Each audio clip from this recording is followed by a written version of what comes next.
I tried Luno wallet app for 7 days. Here's the shocking truth. When I first installed the Luno app, I expected a basic exchange wallet with limited features. But after 7 days of testing, the shocking truth is that Luno might be one of the most beginner-friendly crypto apps out there, with a few surprises along the way. On day 1, the setup process was incredibly smooth.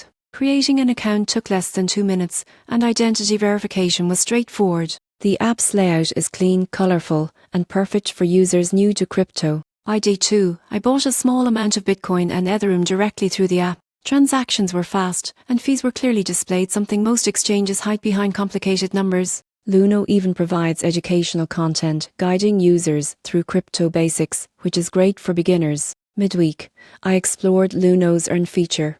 You can earn passive interest on your crypto, and while the rates aren't sky high, the transparency makes it worth considering. By day 5, I tested withdrawals and transfers. Moving crypto to another wallet was seamless, and I liked that Luno notifies you of every transaction instantly. After 7 days, the shocking truth was clear. Luno is one of the safest and easiest ways to start your crypto journey. It's fully regulated, beginner-friendly, and designed to make digital assets feel as simple as online banking. However, advanced users might find it limited. There's no deep DeFi access or advanced trading tools yet. But if you're just starting out and want a secure, trustworthy place to buy, hold, and learn about crypto, Luno delivers exactly that, and does it beautifully. If you've been on the fence about diving into crypto, Luno is the perfect place to begin your journey with confidence.